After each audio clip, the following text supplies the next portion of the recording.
सभी को नमस्कार, सभी बच्चों को नमस्कार, सभी माता-पिता को नमस्कार, सभी अध्यापकगण को प्रणाम।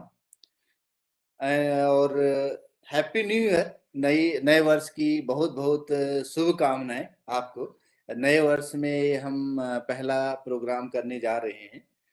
अ, जैसा कि हमारा चल रहा था विज्ञान पर चर्चा कार्यक्रम जो कि हमने 1 से लेके 34 अधिवेशन तक किया, ना? जो कि काफ़ी सक्सेसफुल रहा, काफ़ी लोग देखा भी लोगों ने और लोगों ने केवल हमें लगता है कि एमपी में ही नहीं है, अदर स्टेट वालों ने भी देखा और एप्रिशिएट भी किया।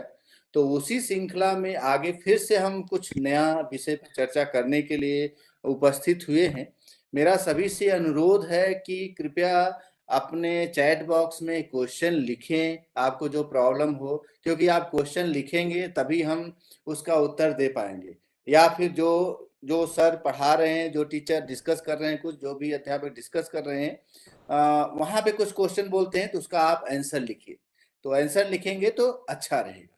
तो अगर हम आगे आज की श्रृंखला में बात करें तो आज हम चर्चा करेंगे ध्वनि और शोर के बारे में और इस विषय पे चर्चा करने के लिए हमारे साथ हैं डॉक्टर अजय कुमार कुशवाहा जी जो कि हम लोग के जो कार्यक्रम करने में सहयोग दे रहे हैं, मतलब एक वन ऑफ द ऑर्गेनाइजर जो कहते हैं।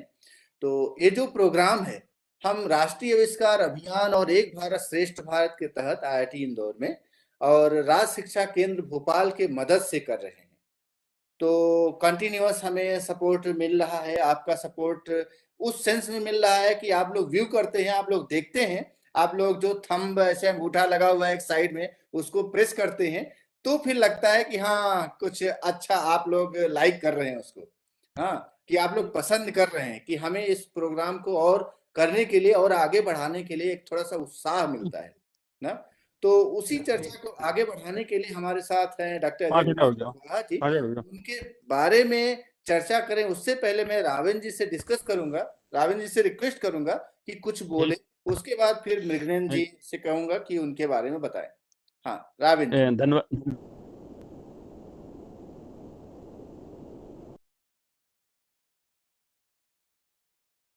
रावण जी।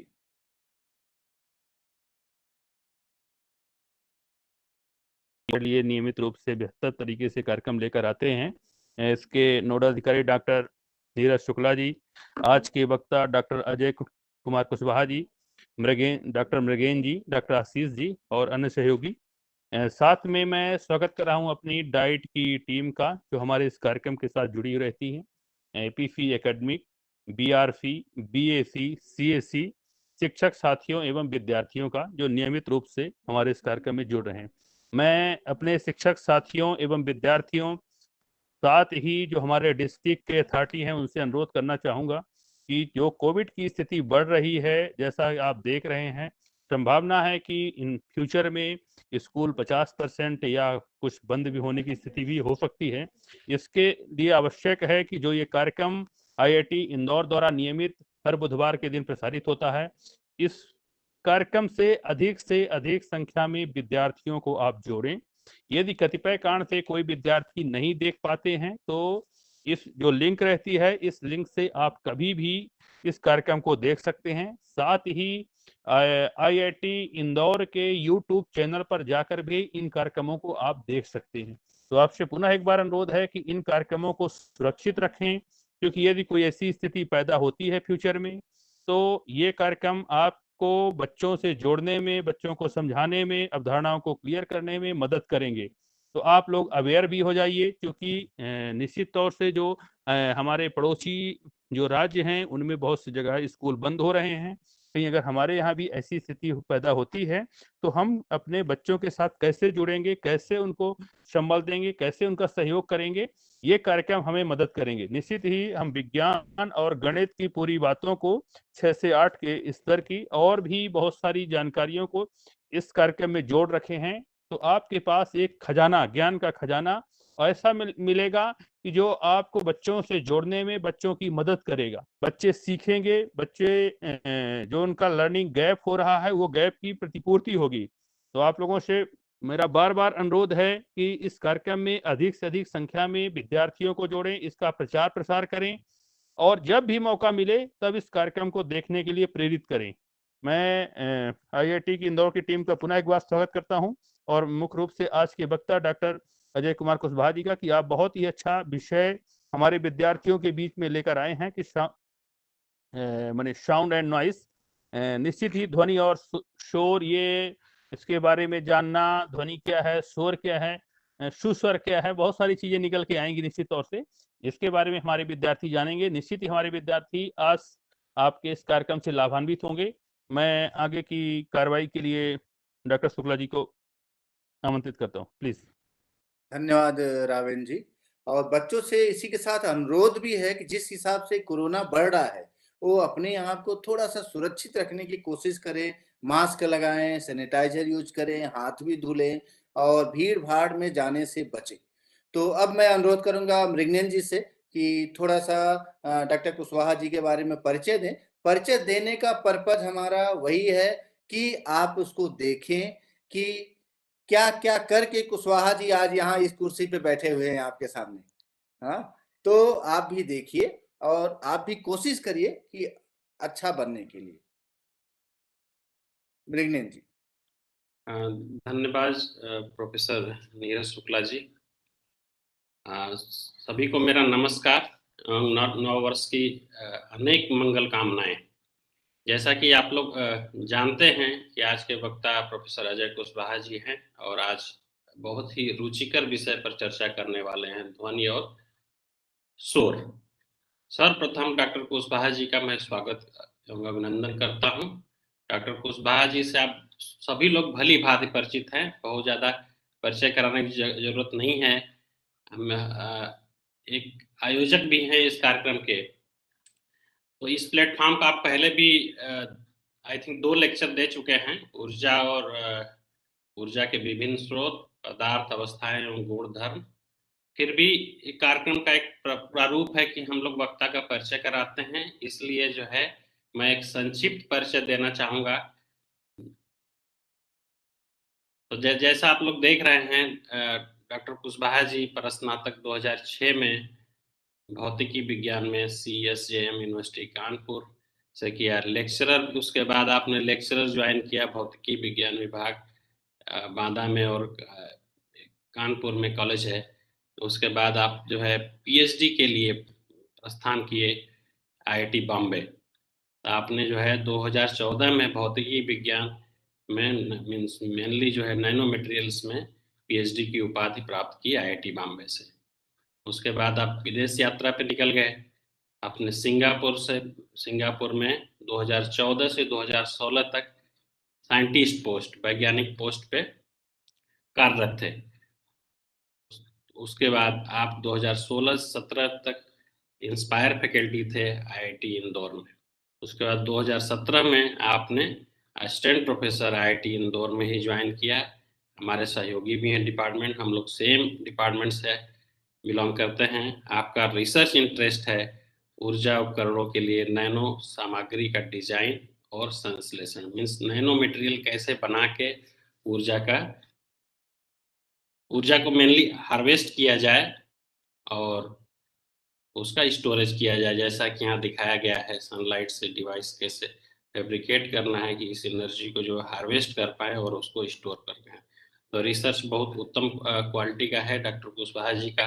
अब इसके अलावा आप जो है इलेक्ट्रोकेमिकल सेंसर भी बनाते हैं।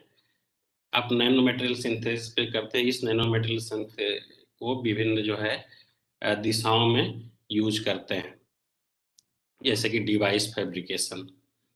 आपको ढेर सारा सम्मान और पुरस्कार भी मिला है, लिस्ट बहुत लंबी है, फिर भी मैं थोड़ा बहुत हाईलाइट किया हूँ यहाँ पे। जैसे कि 2017 में आपको प्रारंभिक कैरियर अनुसंधान पुरस्कार जो कि SCRB भारत सरकार से मिलता है। फिर 2016 में इंस्पायर फैकल्टी अवार्ड आपको मिला जो कि DST से, department of science and technology Bharat सरकार से आपको मिला है। 2013 में आपको युवा वैज्ञानिक यात्रा अनुदान जो फिर DST भारत सरकार से मिला है। 2008 में आपने 2008 से 13 तक JRF और SRF जो कि MHRD, अभी नाम उसका बदल गया है, शिक्षा मंत्रालय हो गया है, भारत सरकार से आपको मिला। 2008 में CSIR नेट भौतिकी विज्ञान में आपने क्वालिफाई किया। उसके बाद 2007-8 भौतिकी विज्ञान विषय में क्वालिफाई किया है। Graduate aptitude test in engineering है, जो कि जो है पीएचडी में एडमिशन, वो आगे कक्षाओं में एडमिशन के लिए मदद करता है। आप इंडियन फिजिक्स एसोसिएशन, जिसको आईपीए बोलते हैं, electron microscope society of India एवं ल्यूमिनेसेंस सोसाइटी ऑफ इंडिया के आजीवन सदस्य भी हैं। आपने जो है 50 से अधिक शोध लेख मीन्स रिसर्च पेपर्स, अंतर्राष्ट्रीय पेटेंट, प्रौद्योगिकी लाइसेंस प्राप्त है, और पुस्तक, ढेर सारी पुस्तक में भी रुचि है डॉक्टर कुशवाहा जी का। तो आपने जर्नल्स और पेटेंट और ढेर सारी पुस्तक भी प्रकाशित किए हैं। आप जो है नियमित समीक्षक भी हैं, ढेर सारे पेपर्स भी डॉक्टर कुशवाहा जी के पास आता रहता है रिव्यू करने के लिए। इसी संक्षिप्त परिचय के साथ, और अगर ज़्यादा जानकारी जानना चाहते हैं तो आप एक गूगल स्कॉलर लिंक पे आप जान सकते हैं किस तरह के शोध प्रस्तुत करते हैं। ट्विटर अकाउंट है, लिंक्डइन है, फेसबुक है, आईआईटी इंदौर का वेबसाइट पे सारी जानकारी आपको मिल जाएगी, एकेडमिक और रिसर्च एक्टिविटी बहुत ढेर सारा है, लेकिन मैं उतने डिटेल में नहीं जाऊंगा यहाँ पे। और पर्सनली आपको कोई क्वेश्चन हो, कोई जानकारी चाहिए तो आप पर्सनली भी कांटेक्ट कर सकते हैं इस ईमेल आईडी पे, इस फोन नंबर पे। तो ये रहा आपका डॉक्टर कुशवाहा जी का एकेडमिक परिचय। इसके साथ ही मैं बताना चाहूँगा डॉक्टर कुशवाहा जी बहुत ही ऊर्जावान और डायनेमिक व्यक्ति हैं। ये मेरा पर्सनल ऑब्जर्वेशन है डॉक्टर कुशवाहा जी के बारे में। इसी संक्षिप्त परिचय के साथ डॉक्टर अजय कुशवाहा जी को मैं आमंत्रित करता हूँ आज के विज्ञान पर चर्चा के लिए। बहुत बहुत धन्यवाद डॉक्टर कुशवाहा जी। आपने बच्चों को बहुत सारी जानकारी दे दी। शायद आई डोंट नो कितना उनके काम का होगा, बट चलिए ठीक है, हमारे कार्यक्रम का एक मैंडेट है। तो आज के कार्यक्रम में उपस्थित सभी हमारे विद्यार्थियों, शिक्षक साथियों, सभी को नमस्कार। और मैं राज्य शिक्षा मध्य प्रदेश तथा राष्ट्रीय आविष्कार अभियान जो हमारा EBSD की टीम है और जो कार्यक्रम है, उन दोनों को बहुत बहुत धन्यवाद और आभार प्रकट करता हूं कि इन्होंने एक और मौका दिया है। मैं जनरली बच्चों से बात करना बहुत पसंद करता हूं और कई सारी छात्रों से जुड़ी गतिविधियों में हिस्सा लेता रहता हूं। तो ये एक बहुत अच्छा मंच है और शायद आज फिर हम एक विशेष विषय पर बात करेंगे और ये विषय काफ़ी रुचिकर भी है। आप सब देखते हैं, जितने हमारे बच्चे हैं या हम सब की साउंड का या फिर जो आप बात करते हैं ध्वनि का क्या महत्व है। और इवन हम जो बात कर रहे हैं और आप जो सुन पा रहे हैं वो आप हम लोग जो आम बोलचाल की भाषा में बोलते हैं आवाज़। तो जैसे मैं बात कर रहा था, मेरे कुछ देर पहले डॉक्टर दुबे जी आप सबको एड्रेस कर रहे थे और उसके पहले भी डॉक्टर नीरज ने और डॉक्टर त्रिपाठी ने आपको बोला। और शायद मैं पूरे विश्वास के साथ कह सकता हूँ कि आप हम सबकी आवाज़ को अलग अलग कर सकते हैं। मैं कैसा बोल रहा हूँ, मेरा बोलने का क्या तरीका है, बाकी हमारे जो साथी थे उनके बोलने का क्या तरीका है, वो आवाज़ अलग अलग कर सकते हैं। या अगर जो हमारे बच्चे देखते होंगे, अगर आपके फादर या मदर या आपके फैमिली का कोई मेंबर कहीं से भी बोले तो आप उसकी आवाज़ तुरंत पहचान लेते हैं। ठीक, ऐसा क्यों है? आवाज़ तो आवाज़ है, लेकिन आखिरकार आवाज़ में ऐसा क्या है या उसके पीछे के ऐसे तकनीकी पहलू क्या क्या है या इसके पीछे ऐसा साइंटिफिक बैकग्राउंड क्या है जो हम सबकी आवाज़ अलग अलग होती है, हम एक दूसरे की आवाज़ को पहचान सकते हैं, उसके पीछे का क्या अंतर है। और भी कुछ महत्वपूर्ण बिंदु हैं जिस पर हम आज कोशिश करेंगे कि उसको जानें और समझें। तो थोड़ा आई थिंक जैसा हम लोग डिस्कशन करते हैं, शेयरिंग स्लाइड के साथ चर्चा करें तो ज़्यादा अच्छा रहेगा। तो मैं आप सबके साथ अपना स्क्रीन शेयर कर रहा हूँ, उम्मीद करता हूँ आपको विजुअल होगा।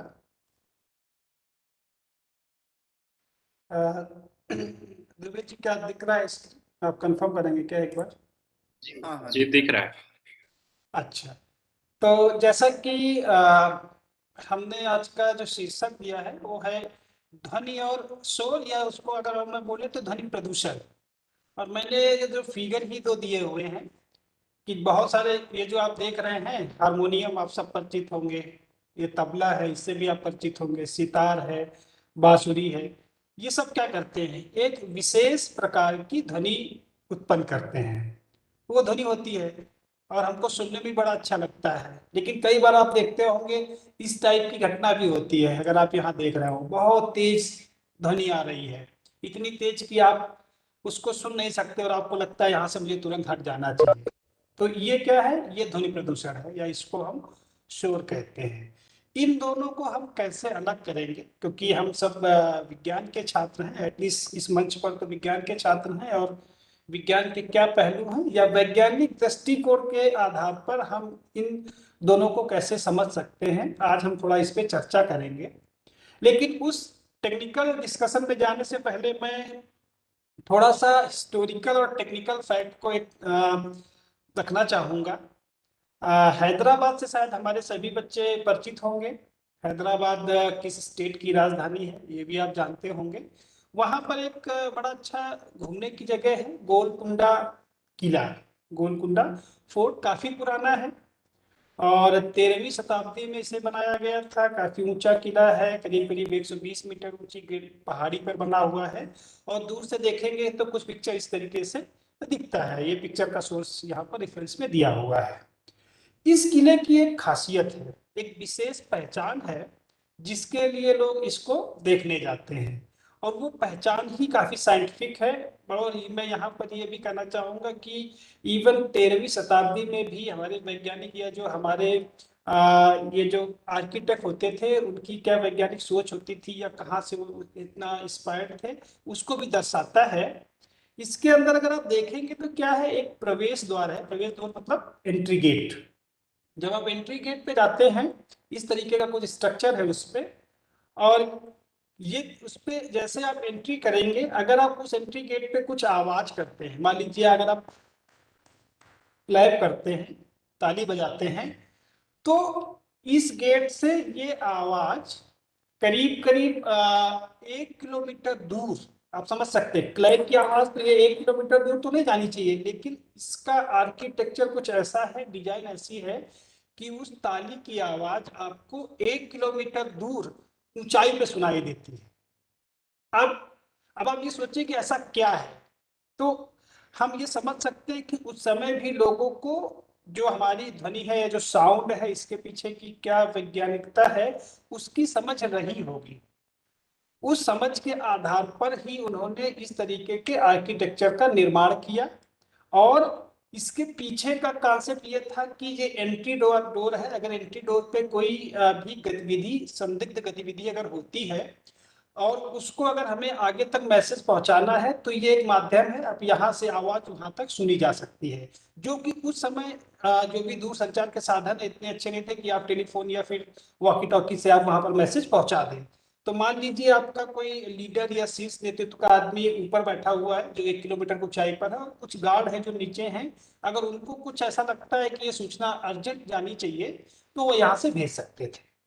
तो अगर मैं यहाँ पर एक पक्ष रखूं, तो वैज्ञानिक पक्ष ये है कि इस स्ट्रक्चर को इस तरीके से डिजाइन किया गया था कि जो हमारी ध्वनि है, जो हमारा साउंड है, वो 1 किलोमीटर तक भी जा सकता था। कैसे और उसके पीछे क्या कारण था, ये थोड़ा समझना होगा। तो ये मैं इसलिए फैक्ट रखना चाह रहा था कि आप सोचें कि ऐसा क्या है और ऐसा क्यों हो रहा है, उसको हम कुछ आगे की चर्चा में समझने की कोशिश करेंगे। तो अभी जैसे हम बात कर रहे थे कि ध्वनि, जैसे कि आप ये देख रहे हैं, ये सारे यंत्र हैं, ये क्या प्रोड्यूस करते हैं, ध्वनि। और ये क्या तस्वीर दिखा रही है, जब भी आपके छत के ऊपर से या बहुत ऊंचाई पर कोई इस तरीके का वायुयान निकलता है, तो वो बहुत तेज की गड़गड़ाहट की आवाज सुनाई देती है, तो इसे हम शोर कहते हैं। तो दोनों चीजें हमारे आसपास ही उपलब्ध हैं, ध्वनि यंत्र भी और ऐसी चीजें जो शोर या फिर साउंड पोल्यूशन क्रिएट करती हैं, दोनों हैं। इस पर हम ध्यान देंगे। लेकिन आइए अभी हम ये समझते हैं कि आज की चर्चा में हम क्या क्या मूल बिंदुओं को समझने वाले हैं। तो पहला क्वेश्चन तो यही है, आप सब जानते हैं ध्वनि हमारे आसपास है, हम इससे दिन पर दिन परिचित हैं, मिलते रहते हैं, देखते रहते हैं, समझते रहते हैं इस चीजों को। लेकिन इसके अंदर की गहराई क्या है कि ये उत्पन्न कैसे होती है, कैसे प्रोड्यूस की जाती है या कैसे बनती है। ध्वनि कैसे उत्पन्न होती है, ये एक चर्चा का विषय हो सकता है। और अगर बन जाती है तो एक जगह से दूसरी जगह तक ये जाती कैसे है, इसका संचरण कैसे होता है, एक जगह से दूसरी जगह पर ये कैसे ट्रांसमिट होती है जो साउंड है। अगला एक क्वेश्चन हो सकता है आपके मस्तिष्क पे आ रहा हो, जो मैंने इवन सबसे पहले ही रखा था, कि ध्वनियों में अंतर क्यों होता है, मेरी आवाज आपकी आवाज से क्यों अलग है, या आपके फादर की आवाज आपके मदर की आवाज से क्यों अलग है, और आप अपने पेरेंट्स की या फिर आप अपने जो रिलेटिव्स है उनकी आवाज कैसे पहचान लेते हैं, उसके पीछे का क्या साइंस है। एक आप ये भी देख सकते हैं, हम सुन कैसे पाते हैं, हम क्यों सुन पाते हैं, उसका क्या रीजन है, ध्वनि को हम कैसे सुन पाते हैं। और एक ये हो सकता है, ध्वनि को हम शोर कब कहते हैं, क्योंकि सभी तो ध्वनि ही साउंड ही है, साउंड आपका शोर कब कहलाता है, उसका क्या कोई साइंटिफिक क्राइटेरिया है, इस आधार पर हम ये बोल सकते हैं। ये कुछ एक महत्वपूर्ण बिंदु है जिनको हम वैज्ञानिक तथ्यों के आधार पर समझने की कोशिश करेंगे। तो आइए बात करते हैं ध्वनि बनती कैसे है, या ध्वनि कैसे उत्पन्न होती है, प्रोड्यूस होती है। ये तो आप देख रहे होंगे, इसको क्या बोलते हैं, आपके स्कूल में भी होगा, छुट्टी होने के टाइम पे भी बजता है और क्लास शुरू होने के समय पर भी बजता है। बेल, घंटी, घंटा, कुछ भी आप बोलते हैं। इसको कितने लोगों ने बजाया है, आप लोग आंसर करिएगा। कितने बच्चों ने स्कूल में इसको बजाया है, टन टन।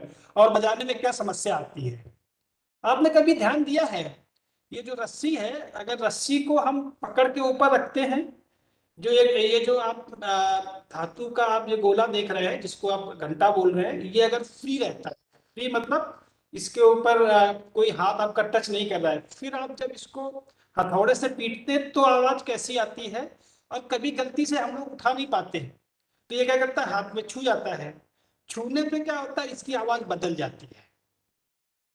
और अगर आपने नहीं ध्यान देखा तो अगली बार शायद कल स्कूल जाएंगे, एक बार एक्सपेरिमेंट कीजिएगा जाके, सारे बच्चों को, जो भी बच्चे आज के क्लास में हैं, आप कल स्कूल जाए और अपने शिक्षक है उनको बोले सर जरा हमको ये घंटी बजाने के लिए दे दीजिए, एक एक्सपेरिमेंट दिया गया है, एक बार आप ऊपर पकड़िएगा बजाइएगा, और एक बार नीचे उसी को पकड़ लीजिएगा मेटल को हाथ से छूते हुए, फिर बजाइएगा और आवाज में अंतर सुनिएगा।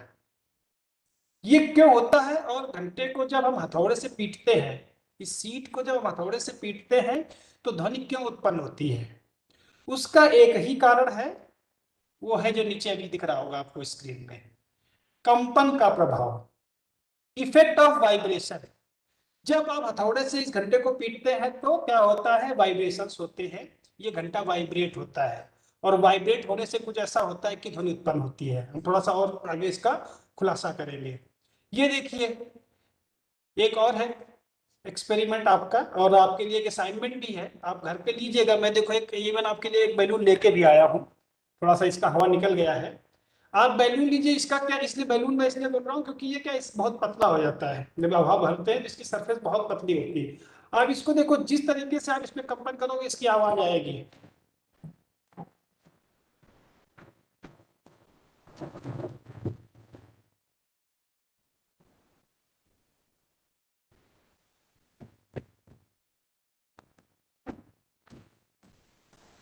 तो ये अगर आप इसको पीटने का तरीका बदल देते हैं तो इसके कंपन बदल जाते हैं, इसके कंपन बदलने से इसकी आवाज बदल जाती है। आवाज बदलने का आशय ये है कि किस तरह का साउंड निकल रहा है या किस तरह की ध्वनि निकल रही है वो बदल जाती है।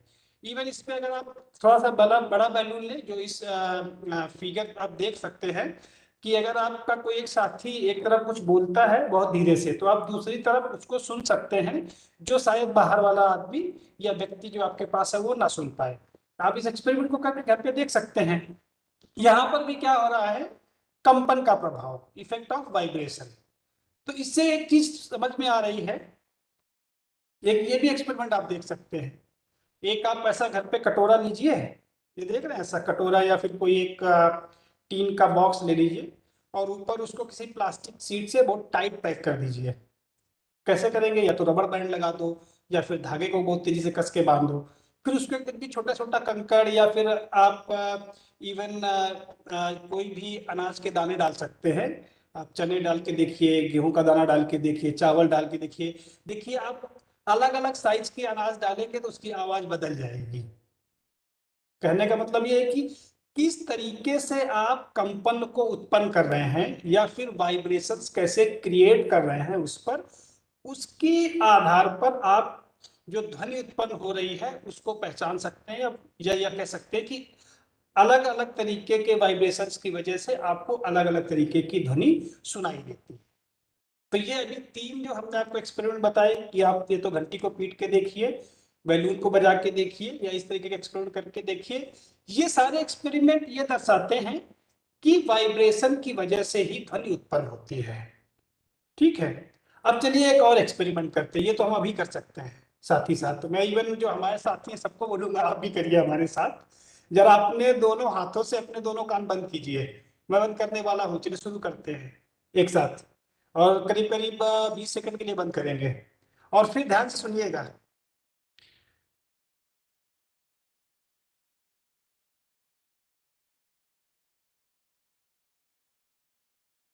चलिए मैंने बंद कर दिया। आप यहाँ हटा लें ताकि मेरी आवाज सुन सकें। हाथ हटाया आपने, क्या सुनाई दिया जरा रिप्लाई कीजिएगा। कुछ सुनाई दे रहा था आपको? शायद क्योंकि आप अभी रिप्लाई नहीं कर पाएंगे, तो चलिए मैं क्या सुन पा रहा था आपको बताता हूँ। मुझे कुछ बड़ी सी एक अजीब सी आवाज सुनाई दे रही थी, जैसे कुछ जैसे झरना बहता हो या पानी हो, कुछ मतलब अजीब सा। क्या था वो जो हमारे हाथों में ब्लड सर्कुलेट हो रहा है, उस वो भी क्या एक फ्रीक्वेंसी जनरेट करता है, एक साउंड जनरेट करता है जिसकी फ्रीक्वेंसी बहुत कम होती है। लेकिन जो कि हमने कान बंद कर दिए, बाहर का जो इंटरफेरेंस था, डिस्टरबेंस था, वो कम हो गया। उसकी वजह से हमको उस ब्लड सर्कुलेशन की हमें जो प्रतिध्वनि है वो सुनाई दे रही थी। ये आपके कानों में जो बहुत तेज आवाज आती है, आप अगर नहीं आज समझ पाए एक बार फिर करके देखिएगा, कान बंद कीजिएगा और आप इसको सुनेंगे तो आपको लगेगा अंदर कुछ आवाज, अजीब सी आवाज आ रही है। तो शायद इससे भी आपको ये पता चलेगा कि वाइब्रेशंस की वजह से कैसे ये जनरेट होता है। तो अगर हम इसको थोड़ा सा शब्दों में ढालें और ये समझने की कोशिश करें कि ध्वनि क्या है, ये साउंड क्या है, तो हम ये कह सकते हैं, जो हमने यहाँ पर स्क्रीन पे लिखा हुआ भी है ताकि आप इसको पढ़ लें और इसको अच्छी तरीके से समझ लें, कि वह कंपन, देखिए एक शब्द है वह कंपन, सारे नहीं, फिर सोचिएगा, वह कंपन जो किसी माध्यम से मनुष्य के कानों तक जाए। तो पहली कंडीशन क्या है? वो वाइब्रेशंस, वो कंपन जो किसी मीडियम के थ्रू ह्यूमन बीइंग के कानों तक जाते हैं। वह कंपन जो किसी माध्यम से मनुष्य के कानों तक जाए, वह उन्हें सुनाई दे। ये भी कहानी है, वाइब्रेशंस आपके कान तक पहुंचे और फिर आपको सुनाई भी दे। अगर ये दोनों कंडीशंस हो रही हैं तो उसको हम साउंड कहते हैं।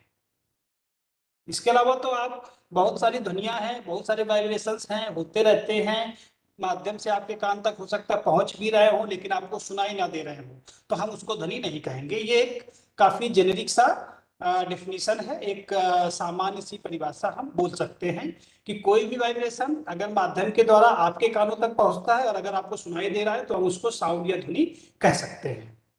जैसा कि आप देखते होंगे आपके आस पड़ोस में कुत्ता भौंकता है, जैसे आप यहाँ पर देख सकते हैं कुत्ता भौंक रहा है और ये एक विद्यार्थी है जिसके कान तक ये आवाज जा रही है, जो ये इस तरीके से गोलों के रूप में दिखाया गया है कि ये वेव यहाँ तक उसके कानों तक पहुंच रही है। तो अगर इसको थोड़ा सा और साइंटिफिक तरीके से, वैज्ञानिक तरीके से अगर हम परिभाषित करने का प्रयास करें तो हम कह सकते हैं कि ध्वनि क्या है? एक तरह का विक्षोभ है। विक्षोभ मतलब डिस्टरबेंस, एक तरीके का डिस्टरबेंस है जो बिना रूप बदले, मतलब उसकी वही रूप वही रहेगा, माध्यम में, मतलब किसी भी मीडियम में आगे की तरफ बढ़ता है। ओके, तो उसी पे थोड़ा सा और बात करते हैं। अगर ऐसा है तो ध्वनि उत्पन्न कैसे होती है? तो अभी आपने देखा कि ध्वनि कैसे उत्पन्न होती है, किसी भी कंपन के कारण। तो ध्वनि एक तरीके से एक ऊर्जा है, एक एनर्जी है, एक ऊर्जा का ही रूप है जो वाइब्रेशन की वजह से पैदा होती है। और जब भी कोई स्रोत कंपन करता है, स्रोत मतलब जैसे वहां पर घंटा था, जैसे हमने बैलून बताया, या आप कुछ भी पीट सकते हैं। जैसे मान लीजिए ये मेरा पानी का बोतल है और इसको ले लिया, ये मैं बना रहा हूं इसको, या मान लीजिए मैंने एक ये पेपर ले लिया है और ये पेपर देखो अभी ऐसे है, अभी आपको कोई साउंड सुनाई दे रहा है? नहीं दे रहा है। अगर ये वाइब्रेट होने लगे, और देखिए अगर मैं वाइब्रेशन का स्पीड कम ज्यादा करूंगा तो आवाज बदलेगी।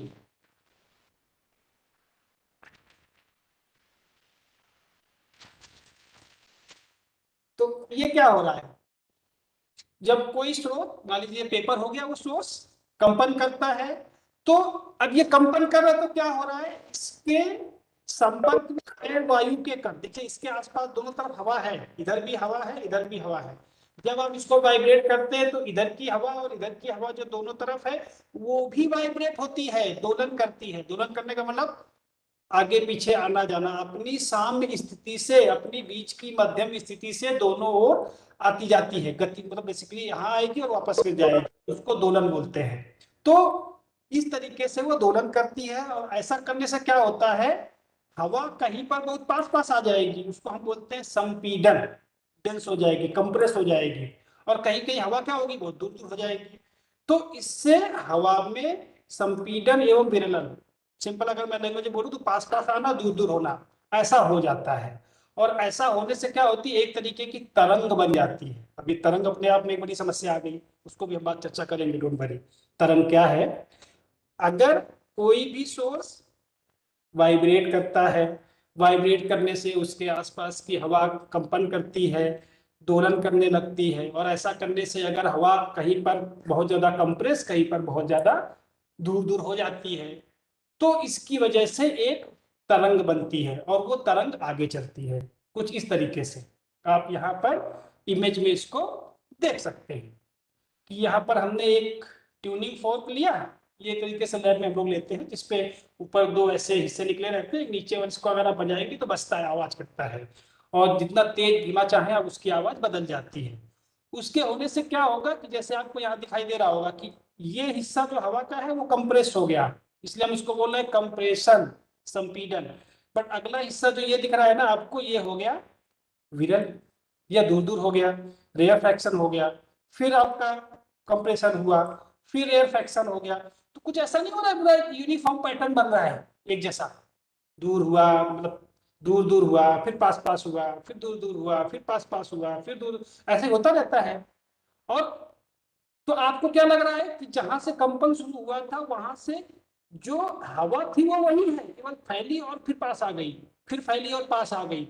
लेकिन जो इसके वजह से एक लहर बनी, या उसकी वजह से जो एक तरंग बनी, वो दिखेगी आपको क्या, आगे जा रही है। आया समझ में? नहीं आया तो चलो एक बार फिर से रिपीट करते हैं। देखो क्या हो रहा है, ये जो दोलन बना है आपने देखा, मान लीजिए ये पेपर बजाने की वजह से ने ऐसे से किया, यहाँ की हवा आगे बढ़ी और फिर पास आई, फिर यहाँ की हवा भी ऐसी हुई, आगे बढ़ी और पास आई, फिर और दूर की हवा आगे बढ़ी, पास आई। आपको क्या प्रतीत होगा, या क्या हो रहा है कि ये जो ऊपर नीचे तरंग बन रही है, ये जो वेव बन रही है, ये आगे बढ़ रही है, जबकि जो हवा के कण है वो वही के वही हैं, केवल वो गति कर रहे हैं। तो इस तरीके से आपकी जो ध्वनि है वो आगे बढ़ती है तरंग के रूप में। तो संचरण के लिए माध्यम आवश्यक है, या जो आपकी ध्वनि है उसको आगे जाने के लिए अपने को मीडियम की जरूरत, उसको मीडियम की जरूरत पड़ेगी। अगर मीडियम नहीं है तो उसका काम नहीं चलेगा।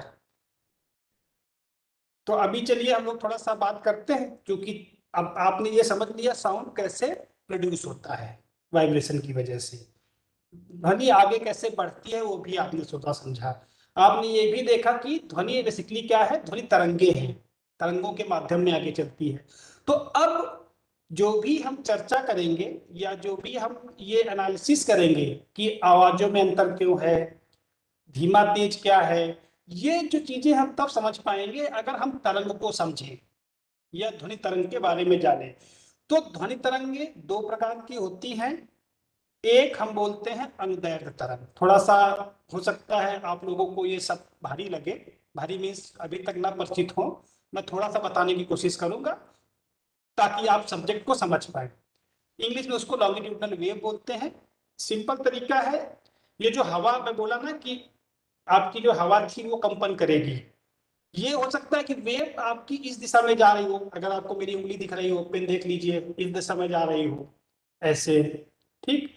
और आपके जो हवा के कण हैं वो भी ऐसे ऐसे ही गति कर रहे थे, ऐसे ऐसे कर रहे थे ना अभी तक। तो जिस दिशा में आपकी वेव जा रही है उसी दिशा में अगर आपके माध्यम के कण, माध्यम क्या है आपका, हवा, अभी अगर वायु के कण भी आपके इसी दिशा में गति कर रहे हैं तो उसको हम अनुदैर्ध्य तरंग बोलते हैं। यह गैस में, लिक्विड में, प्लाज्मा में ध्वनि जब भी चलती है तो तरंगे इसी तरीके की बनती हैं। फिर से मैं दोहराता हूं, अगर जिस दिशा में तरंग जा रही है उसी दिशा में आपके माध्यम के कण गति करते हैं तो, या फिर आप उन्हें दोलन करते हैं तो उसको हम अनुदैर्ध्य तरंग बोलते हैं, लॉन्गिट्यूडिनल वेव बोलते हैं। ये लिक्विड में, गैस में, प्लाज्मा में ऐसा ही होता है। एग्जाम्पल देखना है तो आप देख लीजिए, घर पे एक्सपेरिमेंट करके देखिएगा। एक स्प्रिंग है, दीवार पे लगा के उसको अगर आप कहीं फिक्स है ऐसे दबा दो, फिर छोड़ो तो स्प्रिंग कैसे चलती है, ऐसे चलती है आगे पीछे।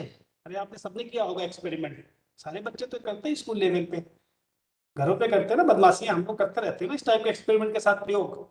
आप ऐसे दबा के छोड़ते स्प्रिंग आगे पीछे चलेगी, तो वेव भी चल रही है और साथ ही साथ आपके माध्यम के कण भी ऐसे मूव कर रहे हैं। अगर इसका उल्टा हो, थोड़ा सा उल्टा, मतलब थोड़ा सा उल्टा, तरंग तो आपकी ऐसे चले ऐसे, लेकिन माध्यम के कण ऐसे ऐसे गति करें ऊपर नीचे लंबवत 90 डिग्री पे, तब हम उसको अनुप्रस्थ तरंग बोलते हैं या ट्रांसवर्स वेव। और लेकिन ये होता है कब, अगर आपकी ध्वनि जो है वो सॉलिड में चले। अब आप बोलोगे सर क्या सॉलिड में भी ध्वनि चलती है क्या? अरे पक्का चलती है। मैं एक एग्जांपल देता हूँ आपको।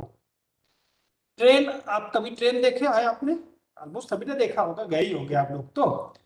ट्रेन की पटरी पे कभी कभी ट्रेन आती है, ट्रेन की सीटी की आवाज हो सकता है आपको ना सुनाई दे या ट्रेन की आवाज ना सुनाई दे, लेकिन पटरी पे कंपन आते हैं या फिर पटरी आवाज अगर ध्यान से सुने तो पटरी पे आवाज पहले आती है। मतलब इवन वायु से ज्यादा तेज जो है वो उस पे चलता है, मेटल पे। तो धातुओं के माध्यम से भी आपको सुनाई देता है। मैं एक एक्सपेरिमेंट भी दिखाऊंगा, दिखाऊंगा नहीं आपको बताऊंगा, आप घर पे करिएगा, बहुत सिंपल सा एक्सपेरिमेंट है, ठीक। तो मैं इसको फिर से जल्दी से बताने की कोशिश करता हूँ। ध्वनि तरंगे भी दो तरीके की हो सकती हैं, अनुदैर्ध्य या फिर अनुप्रस्थ। अगर आपका लिक्विड है, गैस है, प्लाज्मा है तो ये अनुदैर्ध्य होंगी, लॉन्गिट्यूडिनल होंगी, और अगर सॉलिड में चल रही है तो फिर ये आपकी लंबवत होंगी, सॉरी अनुप्रस्थ होंगी। अब देखिए, अभी हम सॉलिड पे नहीं जाएंगे, उतना कॉम्प्लिकेट नहीं करने वाले हैं अपन, फिर वापस आते हैं बात करते हैं जो अपन आवाज सुनते हैं ना डेली। तो ये तो हवा से ही आती है, वायु के माध्यम से ही आती है। हवा सभी जगह है, आप बात कर रहे हैं, मैं बात कर रहा हूँ, आपको सुनाई दे रही है, तो उसी पे चलेंगे।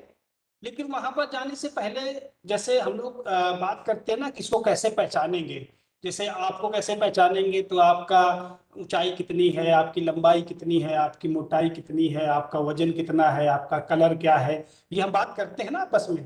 किसी चीज को पहचानने के लिए उसके गुण धर्म की बात करते हैं। तो अब जब तक आप तरंग को नहीं पहचानोगे तो साउंड को कैसे पहचानोगे? तो हमें तरंग को पहचानना पड़ेगा। तो पहचानने के लिए उसके क्या विशेषताएं हैं, क्या गुण है, वो समझ लेते हैं। तो देखिए मेन मेन ये 5 चीजें हमने यहाँ लिख रखी हैं। एक को बोलते हैं तरंग दैर्घ्य, वेवलेंथ, दूसरे को बोलते हैं आयाम, तीसरा वेग, चौथा आवृत्ति, पांचवा आवर्त काल। Wavelength, amplitude, speed, frequency, time period, ये पांचों क्या है? बस 2 मिनट दीजिए, अपन उस पर चर्चा करेंगे। जैसा मैंने अभी आपको समझाया, अगर ये मान लीजिए एक साउंड जनरेट कर रहा है, आप ये देखिए यहां से, तो जैसा कि पहले बात की कि संपीडन और विदलन की घटनाएं होंगी। हवा दूर दूर होगी, पास पास होगी, दूर दूर होगी, पास पास होगी। ये विदलन हो गया, फिर ये संपीडन हो गया, फिर ये विदलन हो गया, ये संपीडन। तो एक तरीके से ये वेव जैसा बनेगा, जो बन रहा है, देख रहे हैं आप? आई थिंक आप ये रेड वाला पेन देख पा रहे होंगे, नहीं देख पा रहे तो ध्यान दीजिए, रेड वाला पेन। और ये देखिए रेड वाला पेन, ये एक तरंग को ऐसे दर्शा रहा है, इसके साथ साथ जा रहे हैं, देख पा रहे हैं? तो अब हमने ये समझा कि साउंड क्या है, एक तरीके से एक वेव है, एक तरंग है। अब हम तरंग पे चर्चा करें तो सारी चीजें क्लियर हो जाएंगी। तो पहला क्वेश्चन क्या था, तरंग दैर्घ्य, ये एक प्रॉपर्टी है। तरंग दैर्घ्य क्या होती है कि आपकी जो ध्वनि है वो, जैसे अगर आपके ये जो कण है ये कहाँ, ये एक पॉइंट हुआ जहां पर बहुत दूर दूर है, फिर ये एक पॉइंट हुआ जहां पास पास है, फिर ये यहाँ पर दूर दूर है। अगर इनके बीच की दूरी निकाली जाए, ये जहां पर या तो दूर दूर जो घटनाएं हो रही है, मतलब जहां पर विरलन हो रहा है, या फिर जो जहां पर दो संपीड़न हो रहे हैं पास पास, इनके जो बीच की दूरी है इसको हम बोल सकते हैं कि वेवलेंथ है, ये लैम्बडा है।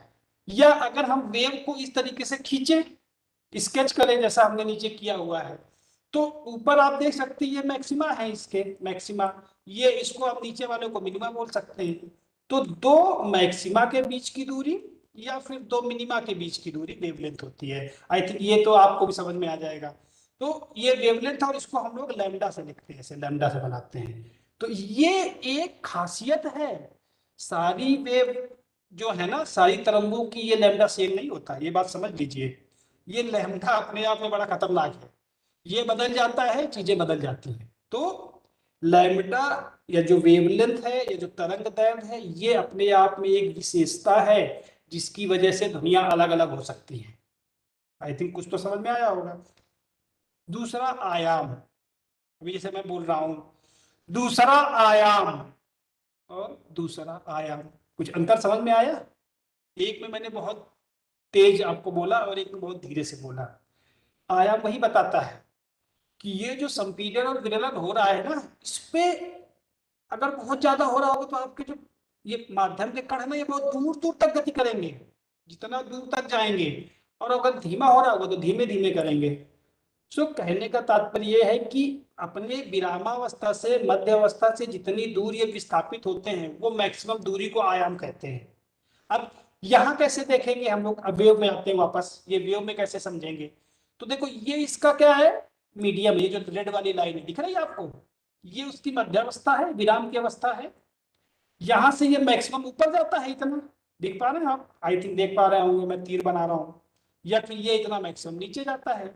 तो ये जो दूरी है ऊपर की या फिर नीचे की, या आप बोले कि विरामावस्था से जितना इधर उधर जाता है, उसको हम आयाम बोलते हैं।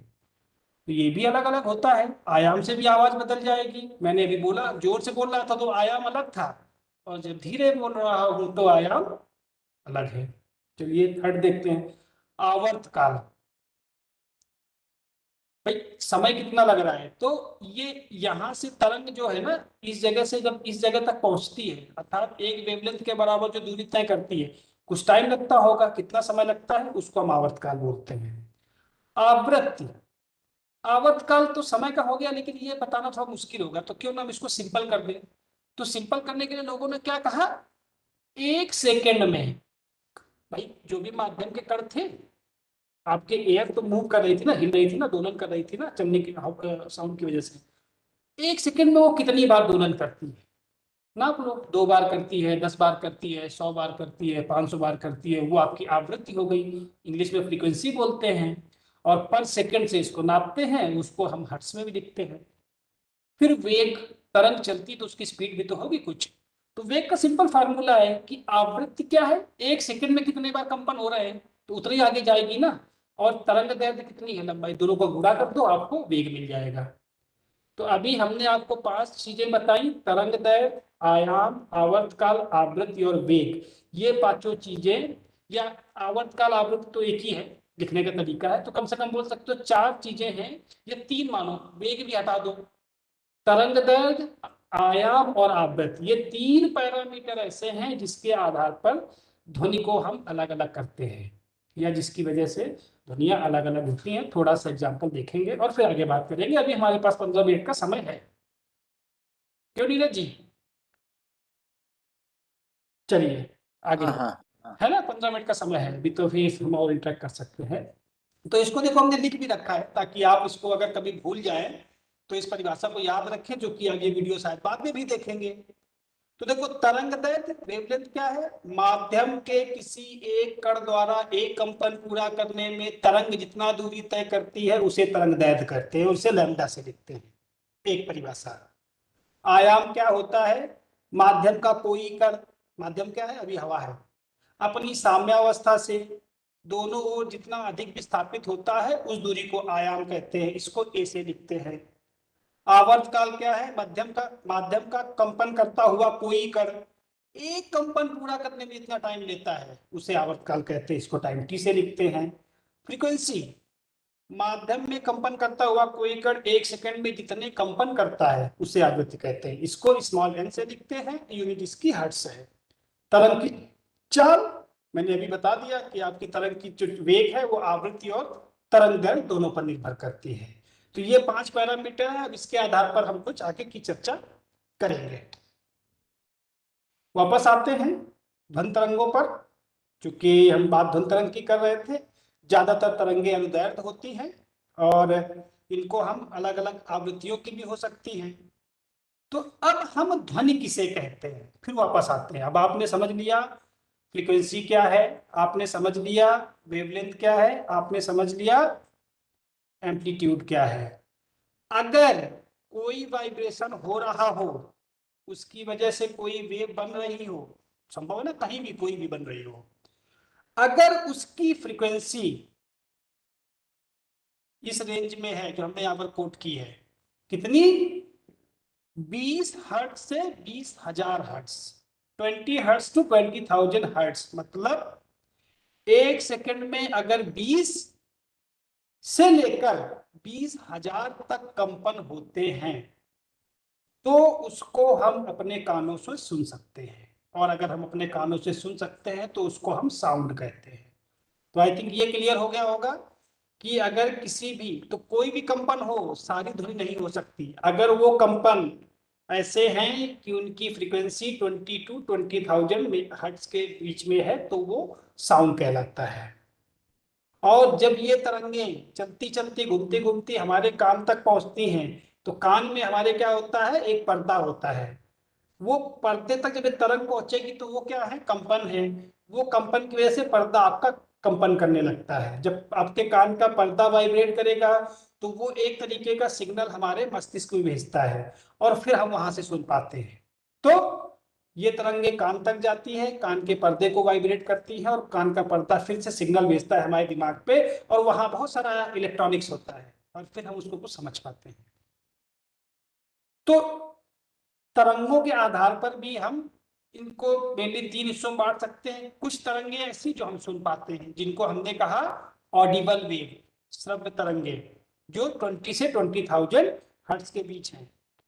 कुछ ऐसी हैं जो उससे नीचे हैं, बहुत कम वाइब्रेशन हो रहा है, मतलब 20 हर्ट्ज से भी कम की फ्रीक्वेंसी है तो वो इंफ्रासोनिक वेव है, अवश्रव, हम नहीं सुन सकते। जैसे दिल की धड़कन, बहुत सारी ऐसी बहुत कम होती हैं।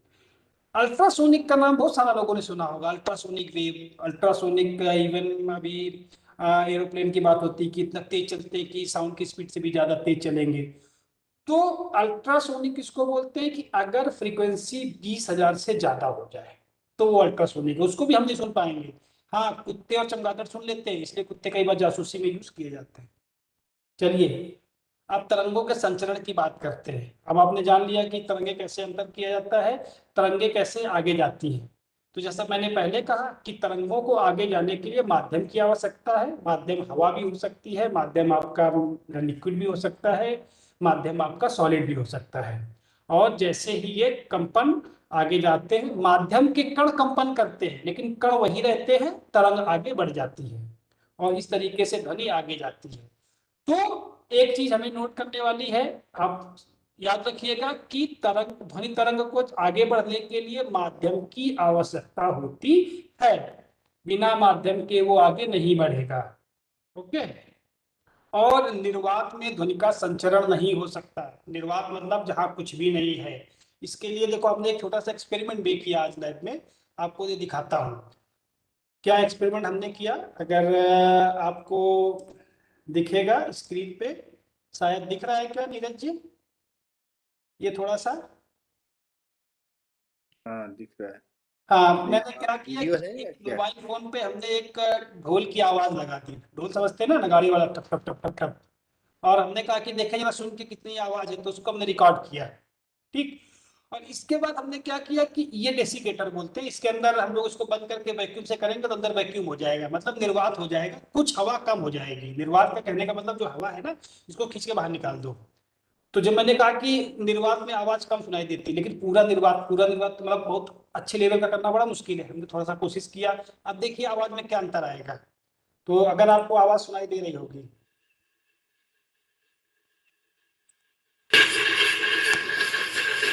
अब ये खुला हुआ है। अब देखो हमने पैक करके इसको वैक्यूम कर दिया, देखो आपका ब्लू लाइन, ये वैक्यूम कर दिया। वैक्यूम जैसे हमने किया ना, इसकी आवाज आना बंद हो गया, क्योंकि इसको माध्यम नहीं मिल रहा है, तरंग को बाहर आने के लिए माध्यम नहीं मिल पा रहा है। चलो बंद करते हैं, वापस आते हैं अपनी उस पे स्लाइड पे। तो ध्वनि तरंगों को चलने के लिए माध्यम की आवश्यकता होती है। बिना माध्यम के ध्वनि तरंगे नहीं चलती है, इसलिए निर्वात में हमें ध्वनि सुनाई नहीं देती है। एक और एक्सपेरिमेंट कर लेते हैं ध्वनि तरंगों को चलने का। जो मैंने पहले कहा था कि सॉलिड में सुनाई देता है, ये मैंने आपकी कक्षा 8वीं की बुक से ही लिया है। कि आप क्या करो, एक ये मेटल का, ये देख रहे हैं ना, आपका 1 मीटर स्केल आता है ना मेटल का, या कुछ मेटल का कुछ भी ले लीजिए। स्केल ना हो तो आपके पास लोहे का रॉड पड़ा होगा, सरिया पड़ी होगी, सरिया ले लीजिए और इसके एक सिरे को अपने कांच से लगा लीजिए, कुछ चिपका लीजिए, और दूसरे सिरे पर किसी को बोलिए कुछ थोड़ा उसको खुरचे, ऐसे खरोचने के लिए बोले, कट कट कुछ करे, वो देखो आपको आवाज वहां सुनाई देगी।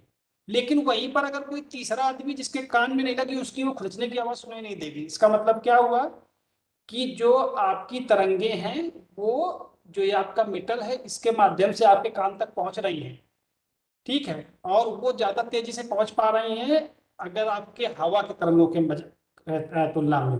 इसलिए बाहर खड़े व्यक्ति को सुनाई नहीं देगा, लेकिन वहां पर सुनाई देगा। तो मैं जो बोल रहा था कि मेटल से ये संभव है, मेटल में तरंगे चलती हैं, वो आप यहाँ से एक्सपेरिमेंट करके समझ सकते हैं, इसको प्रूफ कर सकते हैं। एक और एक्सपेरिमेंट है, तरंगे पानी में भी चलती हैं। हवा वाला तो हमने देख लिया, हमने आपको 2-3 एक्सपेरिमेंट भी करके बता दिए, वो पेज हिला के दिखा दिया, वॉल्यूम बता दिया, ये सब। सॉलिड का एक्सपेरिमेंट आप घर पे करने वाले हैं, अगली बार आपको लिख के बताएंगे। देखिए मेरा ईमेल आईडी लिखा हुआ है वहां पर, आप मुझे मेल कर दीजिएगा कि हाँ सर हमने किया, ये दिखा, ये वीडियो बना के भेज दीजिएगा।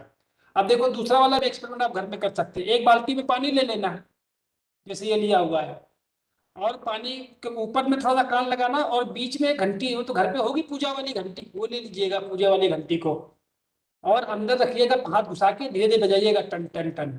तो देखिए बाहर आवाज आती है कि नहीं आती। अगर आती, इसका मतलब क्या है कि जो ध्वनि है वो द्रव से भी या फिर जल से भी होकर जा सकती है, संचरित हो सकती है। तो ये 2 एक्सपेरिमेंट आपको मैं दे रहा हूँ काम करने के लिए, घर पर एक्सपेरिमेंट है।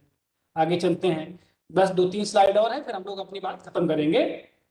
ये तो थे कि ध्वनि कैसे चलती है। अब ध्वनि के विशेष लक्षण, विशेषताएं, जैसा अभी अभी हमने कहा कि आपके पापा की आवाज आपकी मम्मी की आवाज से अलग है, मेरी आवाज इवन डॉक्टर नीरज जी की आवाज से अलग है ना, कि नहीं है?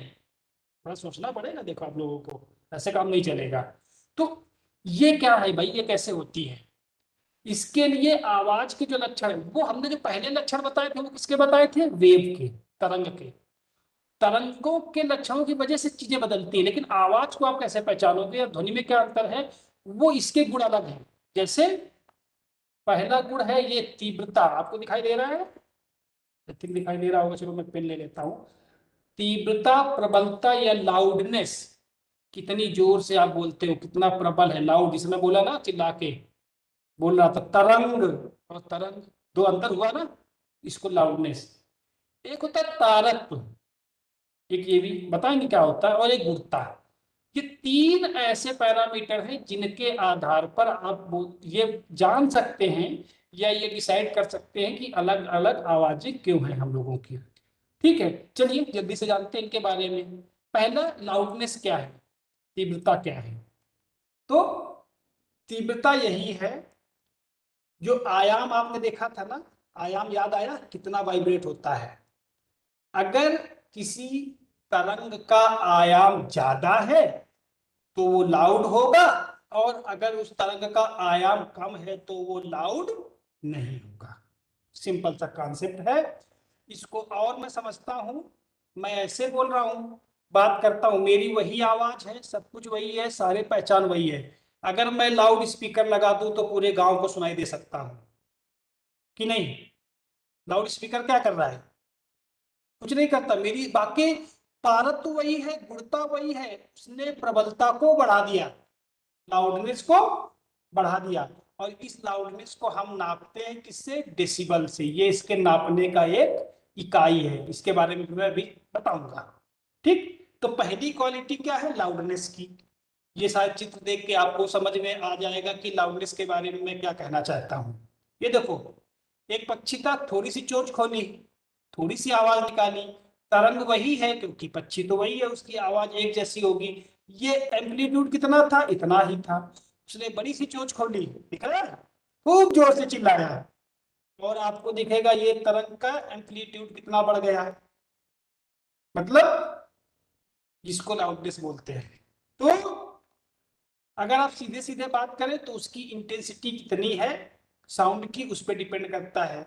और लाउडनेस दूरी पे भी निर्भर करती है, क्योंकि जो साउंड की इंटेंसिटी है वो पावर पर यूनिट एरिया, ये देखो पावर पर यूनिट एरिया, मतलब एक यूनिट एरिया में कितना पावर आ रहा है। तो देखो, जैसे कुत्ते ने चिल्लाया, यहाँ पर दिखाई दे रहा है आपको, आप इतनी दूर पर है तो इतनी दूर तक ही तरंग फैली, तो उसका पर यूनिट एरिया कम था। दूर गए तो एरिया और बढ़ गया तो आवाज कम हो गई, और दूर गए तो और आवाज कम हो गई। इसलिए लाउड स्पीकर लगाया, तो जहां लाउड स्पीकर लगा था वहां तो बहुत तेज सुनाई दे रहा था। गांव के बीच में पहुंचे तो आवाज आधी हो गई, गांव के दूसरे किनारे पे पहुंचे तो आवाज और कम हो गई, और दूसरे गांव पहुंचे तो सुनाई ही नहीं दे रही थी। आपने कितना लाउड स्पीकर लगाया? ऐसा होता है, आपने देखा होगा, नहीं होता तो अगली बार ध्यान दीजिएगा, ये ऐसा दिखाई देगा आपको। चलिए आगे चलते हैं। तो प्रबलता को मैंने कहा डेसिबल में नापते हैं, और यह नापने की एक क्या है? आपेक्षिक तीव्रता नापने की इकाई है। आपेक्षिक मतलब विथ रिस्पेक्ट, मतलब किसी की तुलना में। क्योंकि क्या होता है, आप ऐसे कैसे नापोगे कि कम है या ज्यादा है? तो एक स्टैंडर्ड ले लिया गया, एक तुलना ले लिया गया, उसके रिस्पेक्ट में कितनी ज्यादा है उसको हम डेसिबल कहते हैं। ठीक, मैंने यहाँ पर कुछ लिखा हुआ है, आप जल्दी से पढ़ लीजिए फिर मैं समझाता हूँ। वास्तव में ध्वनि की तीव्रता का माप बेल है, जो अलेक्जेंडर ग्राहम बेल के नाम से संबंधित है। यह बेल का 10वां भाग डेसिबल है। ठीक है, तो बेल है, लेकिन बेल के 10वां हिस्सा कर दिया गया और छोटा कर दिया गया, और उसको हम लोग डेसिबल कहते हैं।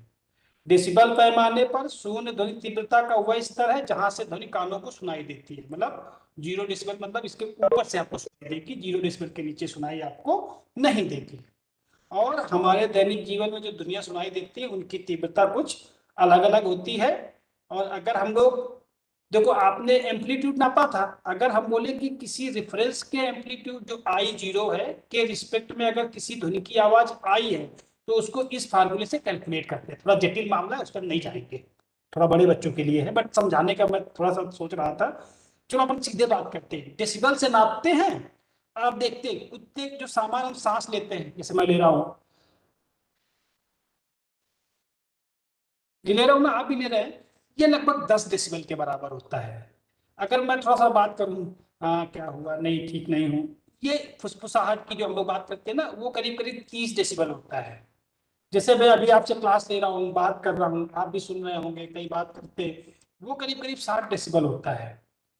अगर आप कहीं रोड पे हो, जो रोड की आवाज आती है ना, वो 70 डेसिबल होता है। फैक्ट्रियों की जैसे आवाज आती है, मशीनों की आवाज, वो 80 डेसिबल होता है। और 80 डेसिबल बहुत कष्टकारी है।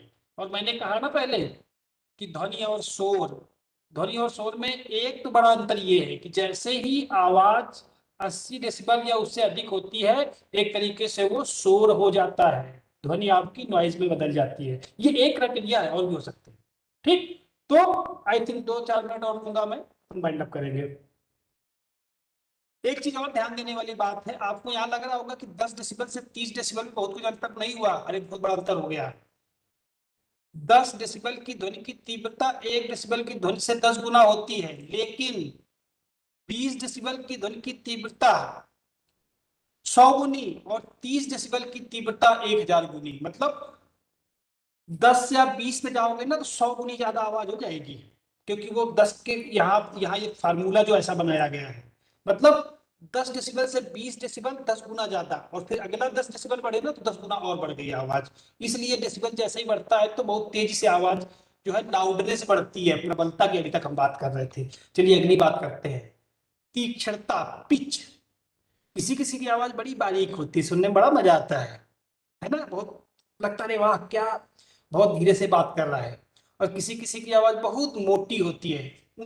तेज और धीमी की मैं बात नहीं कर रहा हूँ, बात हमने पिछली बार कर ली प्रबलता में। अब मैं बात कर रहा हूँ मोटी और पतली आवाज। किसी की होती ना बिल्कुल, आप बोलते क्या पतली औरतों जैसी आवाज है, या लड़कियों की आवाज बहुत पतली है किसी किसी की, और किसी किसी की आदमियों की बड़ी मोटी आवाज है, अमरीश पुरी जैसी होती है ना। तो ध्वनि के मोटे या भारी होने का पता चलता है पिच से, किसकी आवाज भारी है, पतली है या फिर मोटी है, ये हम इससे पता चलते हैं। जैसे सीटी की आवाज पतली होती है, बिल्कुल आवाज सुनाई देती है, और आवाज आदमी की, शेर की दहाड़, ये बहुत मोटी होती है। एक एक्सपेरिमेंट फिर देता हूं आपको यहाँ करने के लिए, इसको समझने के लिए। अगर आपके पास पियानो हो या हारमोनियम हो, आप उस पे देखेंगे जो उसका जो कीबोर्ड होता है ना, पहले के जो कीबोर्ड होते हैं उनको बजाइएगा और आखिरी के कीबोर्ड को बजाइएगा, आपको इसका पता चल जाएगा। पहले के कीबोर्ड में आपकी आवाज अलग आएगी, उसकी पिच अलग होगी, और बाद वाले की आवाज की पिच अलग होगी। उनकी फ्रीक्वेंसी बदल जाती है, ये फ्रीक्वेंसी पे डिपेंड करता है। पहला वाला जो प्रबलता था वो आयाम पे डिपेंड करता था, और ये फ्रीक्वेंसी पे डिपेंड कर रहा है। शायद 2 मिनट और लेंगे अपन, फिर बात बंद करेंगे। देखिए यहाँ पर हमने एग्जांपल भी दिया कि ये देखो ड्रम बजा रहे, ड्रम बहुत मोटी आवाज करता है, देखो इसका वेवलेंथ बहुत कम है, वो फ्रीक्वेंसी। सीटी बजाते हैं, इसकी फ्रीक्वेंसी बहुत ज्यादा है। तो जिसकी फ्रीक्वेंसी ज्यादा कम होती है उसको हम लो पिच की आवाज बोलते हैं, और जिसकी फ्रीक्वेंसी ज्यादा होती है उसको हम हाई पिच की आवाज बोलते हैं। तो इससे भी आप आवाज को पहचानते हैं। तीसरा, क्वालिटी। कई बार ऐसा होता है कि आयाम भी बराबर है, पिच भी बराबर है। जैसे मान लीजिए मैं बोल रहा हूँ और भी कई लोग, दूसरे लोग बोल रहे हैं, हम लोगों का पिच भी सेम है, आवाज की प्रबलता भी सेम है, फिर भी हम लोग अलग अलग क्यों बोल रहे हैं? उसको हम क्वालिटी बोलते हैं। एक समान तीव्रता, एक समान तारत्व के होते हुए भी ध्वनियों में अंतर होता है। ऐसा क्यों होता है? वो गुणता की वजह से। जैसे आप यहाँ देखोगे बहुत सारे लोग हैं, सब अलग अलग तरीके से बोल रहे हैं। ये क्यों है? ये उसकी गुणता की वजह से है। और ये तीनों को हमने एक जगह समेट के रखा हुआ है इस पिक्चर में, यहां से आपको क्लियर हो जाएगा। अगर हम बात करें लाउडनेस की, प्रबलता की, तो डिपेंड करेगा किस पे? आयाम पे। ये कम आयाम की है, कम प्रबल है, और ये लाउड है। अगर हम पिच की बात करें तो वो फ्रीक्वेंसी पे डिपेंड करता है, ये लो फ्रीक्वेंसी की है, ये हाई फ्रीक्वेंसी की है, लो तारत्व की और हाई तारत्व की। अगर हम क्वालिटी की बात करते हैं तो ये है, क्या हो रहा है, क्वालिटी हम जो बात करते हैं ना, तो वेव तो बना रहे हैं, लेकिन वेव कैसी बना रहे हैं इसकी वजह से आवाज अलग हो जाती है। कई बार मैं जो वेव बना रहा हूं, जो नीरज सर वेव बना रहे होंगे, हम दोनों के वेव में बहुत अंतर है, तो इसलिए हमारी और नीरज सर की आवाज अलग है। हो सकता है हमारी लाउडनेस और पिच एक जैसी हो। वो आप देख रहे हैं ना, ये मिक्स हो जा रहा है, ये दिख रहा है ये पिक्चर, इसकी वजह से आवाजें अलग अलग होती हैं। एक और शब्द देखा होगा, प्रतिध्वनि। आवाज जाके टकरा के आती है, उसको हम प्रतिध्वनि बोलते हैं। एक और शब्द है अनुरण, फॉलो होना। कहीं कहीं क्या होता है कि एक जगह आप बजा दो तो पूरा आवाजें गूंजने लगती है, आवाज को गूंजने को हम बोल रहे हैं। ये इसको भी कई बार हटाया जाता है किस तरीके से। और आखिरी में शोर और संगीत में क्या अंतर है? जैसा पहले कहा गया था, संगीत सुनने में बड़ा अच्छा लगता है, बड़ा मजा आता है, और शोर होता है तो लगता है कान बंद कर ले। ये शायद तरंग पे चूंकि हमने बात की थी, और तरंग को देख के शायद आप आधी चीज तो समझ गए होंगे, और मैं थोड़ा सा समझा देता हूँ। म्यूजिक जो है वो एक बहुत अच्छी तरंग को बनाता है। उसका जो है लाउडनेस, उसका फ्रीक्वेंसी, दोनों बहुत अच्छा फिक्स रहता है और यूनिफॉर्म होता है। नॉइज में ना तो कोई फ्रीक्वेंसी होता है और ना ही कोई फिक्स इंटेंसिटी होता है, बड़ा जिगजैग होता है, कहीं कुछ बज रहा है कहीं कुछ बज रहा है, मिक्स हो गया, सब होके नॉइज बन गया। तो जैसा आप देख रहे होंगे, इसका वेव जो है बहुत सुंदर है, और इसका वेव पूरा गया काम से। तो ये हो गया शोर। तो पहला था संगीत और दूसरा हो गया शोर। तो जब आप बात करते हैं तो कोशिश करिए कि बीच में रहे, थोड़ा थोड़ा संगीत भी आता रहे, तो सुनने में बड़ा अच्छा लगता है ना। तो इसी के साथ जब ध्वनि की तीव्रता बहुत बढ़ जाती है और ध्वनि आपने देखा कैसा कैसा वेव आता है, थोड़ा मिक्स आता है, तो उसको हम नॉइस कहते हैं। और 60 डीबी तक की जो आवाज है वो ठीक है, उसके अगर ऊपर है तो ये हमारे शरीर के लिए बहुत ही नुकसानदायक है, बहुत सारे रोगों के लिए ये कारक भी हो सकती है, तो हमें उससे बचना है जैसा आप देखते हैं। और बहुत सारे उसके कारण हैं जिसकी वजह से ऐसा हो सकता है, और ये हम सबकी जिम्मेदारी है, इवन खासकर हमारे बच्चों की भी, कि हम ध्वनि प्रदूषण को भी नियंत्रित करें। कैसे करेंगे? हमारे आसपास जो भी संसाधन है, टीवी देखते हैं तो कम आवाज में देखें, गाना सुनते हैं तो कम आवाज में सुने, कई बार शादियों में डीजे और डिस्को बजाते हैं, उसको भी कोशिश करें कि थोड़ा सा कम आवाज में बजाएं, और बार बार हॉर्न ना बजाएं, लोग डिस्टर्ब होते हैं, ये भी एक शोर का कारण है। एटलीस्ट जो हमारे हाथ में है वो कोशिश करें कि उसको कम से कम करें। यही हमारा आज का संदेश भी है। इसके साथ थैंक यू वेरी मच। और आप हमको जो एक्सपेरिमेंट हमने दिए हैं, आप कहाँ भेजने वाले हैं? इस ईमेल आईडी पर। तो धन्यवाद, फिर अपन बात करेंगे। नीरज जी अब आपको देते हैं। नीरज जी आप बात करें बच्चों से। बहुत बहुत धन्यवाद अजय जी। बहुत अच्छी तरीके से ये शोर, ध्वनि, साउंड, ये जो है इसके बारे में चर्चा किया। एक्चुअली बच्चे इसको रियलाइज कर सकते हैं और फिर से दोबारा वीडियो देख के घर में भी वो प्रैक्टिकली देख सकते हैं, समझ सकते हैं और अच्छी तरीके से सोच सकते हैं कि क्या दिक्कत आ रही है, शोर में क्या है, और जो अच्छा वाला एक जो तरंग निकल रहा है और खराब वाला तरंग निकल रहा है, उसको बहुत अच्छी तरीके से समझ सकते हैं घर में ही। बहुत अच्छी तरीके से। तो बहुत बहुत धन्यवाद। बहुत बोलना है अगली बार से, गाना गाते हुए बोलना, ताकि म्यूजिक वाली स्टाइल में निकले, सुनने में मजा आए, है ना? तो बहुत बहुत धन्यवाद कि बच्चों को अच्छी तरीके से एक्सप्लेन करने के लिए। मैं देख रहा हूँ कि इसमें बहुत लोग थैंक्स भी दे रहे हैं आपके अच्छे लेक्चर्स के लिए, और देख रहा हूँ कि काफ़ी जगह से लोग जुड़े हुए हैं, जैसे नीमच से जुड़े हुए हैं, गांव ये आपका उज्जैन से जुड़े हुए हैं। इसी तरीके से काफ़ी लोग जो अलग प्लेस से, होशंगाबाद से जुड़े हुए हैं। मैं यूट्यूब से देख रहा हूँ कुछ लोगों ने अपना एड्रेस लिखा हुआ है उसमें।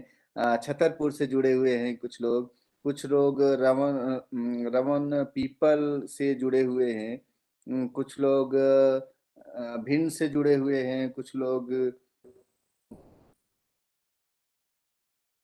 खप्पर खेड़ा से जुड़े हुए हैं, कुछ लोग होशंगाबाद से जुड़े हुए हैं, कुछ लोग रामनगर से जुड़े हुए हैं। वो अलग अलग जगह से बहुत लोग जुड़े हुए हैं। मीन्स ये है कि एमपी के सभी रीजन से लोग जुड़ रहे हैं और कुछ लोग बाद में भी देख रहे हैं। तो बहुत अच्छा लग रहा है कि जो हम लोग कार्यक्रम कर रहे हैं उसको लोग पसंद भी कर रहे हैं, लोग हमें लगता है फैला भी रहे हैं। तो मैं पुनः बहुत बहुत धन्यवाद करता हूँ, और मैं राविन जी से कहूँगा कुछ बोले, फिर उसके बाद मैं धन्यवाद अपनी टीम को करूंगा और रावण जी को करूंगा। हाँ रावण जी। अच्छा, धन्यवाद धन्यवाद शुक्ला सर। साथियों, मैं राज शिक्षा केंद्र की ओर से आप सभी का आभार व्यक्त करता हूं। मैं आभार व्यक्त करता हूं आईआईटी इंदौर की टीम का, और आज के वक्ता डॉक्टर कुशवाहा सर का, कि बहुत ही बेहतर तरीके से आपने ये ध्वनि के बारे में बताया। निश्चित ही हमारे विद्यार्थी इससे लाभान्वित हुए होंगे और हो रहे हैं, आगे भी सीखते रहेंगे। मैं शुक्ला जी का आभार व्यक्त करता हूं कि आपने जो बीच के जो अच्छे मोती रत्न हैं उनको हमारे प्रदेश के विद्यार्थियों के समक्ष लेकर आ रहे हैं, ताकि हमारे विद्यार्थी उनके बारे में जान करके उनके ज्ञान में वृद्धि होती है। विषय के बारे में जानकर, उनके जो किस प्रकार से उन्होंने स्टडी किया, किस प्रकार से अध्ययन किया, उनका जीवन काल बीता, उसके बारे में भी विद्यार्थी जानते हैं। उनके मन में भी उत्सुकता जागृत होती है कि हम भी इसी प्रकार से कार्य करेंगे और पढ़ेंगे और आगे बढ़ेंगे।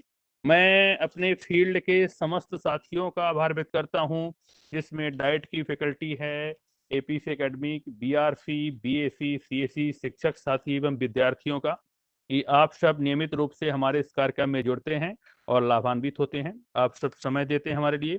मैं पुनः अपने फील्ड के अधिकारियों से अनुरोध करूंगा कि आप इस कार्यक्रम का अधिक से अधिक प्रचार प्रसार करें, अधिक से अधिक संख्या में विद्यार्थियों को जोड़ें, अभिभावकों को जोड़ें और शिक्षक साथियों को जोड़ें, ताकि शिक्षक साथियों के लिए हमारे ये वीडियो मददगार होंगे, ये सामग्री मददगार होगी। यदि कोरोना बढ़ता है, कोई ऐसी स्थिति पैदा होती है, तो उस दौरान विद्यार्थियों के से आपका जुड़ाव रहेगा। विद्यार्थी एक अच्छी सामग्री पढ़ने के लिए उनको उपलब्ध रहेगी।